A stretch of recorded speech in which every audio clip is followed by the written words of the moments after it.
Boston's been struggling offensively. They're in the bottom 3 in the league in run scores right now.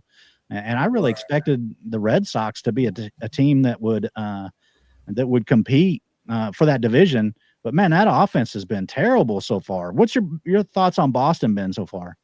I'm curious to know why you thought they were going to compete. I have my thoughts on that, but yeah, I mean, I really liked the acquisition of Sonny Gray and then bringing Ranger Suarez in there. I thought that made them have one of the better rotations in baseball with Garrett Crochet, Sonny Gray, Ranger Suarez. Kind of early, I feel like is a good prospect. That's another rookie that we have up in the big leagues right now. And then you have, Brian Bayo at the back end of that rotation. I felt like it was pretty solid.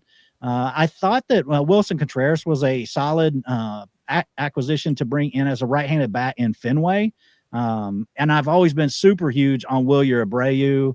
I thought we would have Roman Anthony take another step forward. He's off to a little bit of a slow start. But yeah, I mean, Wilyer Abreu has been a guy I've been huge on ever since he was in the minor leagues. So those are kind of the reasons that I thought Boston would compete in that division. But right now their bats are just so bad.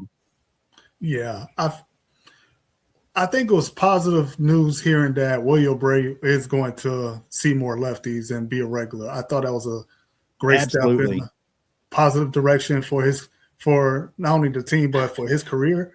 Because our resident Red Sox fan says, I wish the Red Sox had some of those juice balls. But when you look at their roster in totality, like their 9 hitters, don't wait for them to ascend to the next level. It's for Rafaela, Roman Anthony, Abreu, and for the vets to like the ones that were surprising last year, Trevor Story, he needs to keep up the pace of being good. And who else? I'm trying to figure out who else they need to like. Everybody needs to step up. That Navarez, they had a locker room issue there where he was benched essentially. Yeah. So it's like the season just started. So how are you having locker room issues? Doesn't make sense. So I feel like you mentioned that the season just started, and that's absolutely true. We need to keep in mind all these things that the season is still early and it's still young. Marcelo Myers, a youngster that they're actually counting on getting some offensive production from, but he's got to cut down on the strikeouts. I think he's striking out like 35% of the time right now. He had a big home run today off of. I did not see the game today, so I haven't. I've seen it. It's essentially their blueprint of winning. Like the offense is not going to be overwhelming again unless there's a huge lead from one of their young hitters. They're going to have to do it through pitching, and I think they do have the pitching to pull it off. Like Toley's not even up. I think he's the best of the bunch, but he's still taking time for him to develop and to hone into his skills. And they need Jarren Duran to be the 2024 Jarren Duran.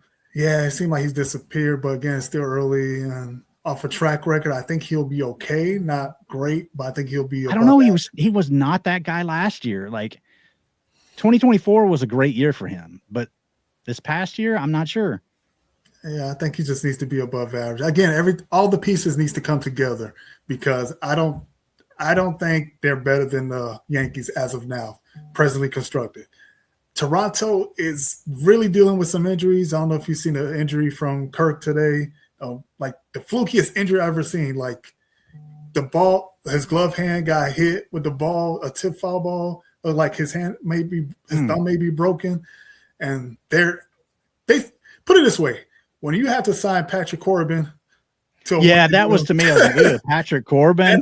That tells you everything you need to know. That dude should be down on the bottom half of the league, like as the number 5, like not on a team that's trying to win the World Series.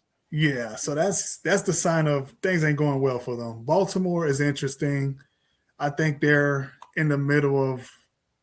They have the vets. They want to play the vets, but they also have young guys they need to break in as well. So they're like caught in the middle. So I think the Red Sox has an opening to compete for the AL East. But again, the young guys need to step up. As presently constructed, the hitters, I don't think they have it in them unless Roman Anthony or Marcelo Meyer, those guys are their likes, or Wilyer Abreu, if you figure out how to be average against lefties, those are the only way that the offense can be competent to be able to compete.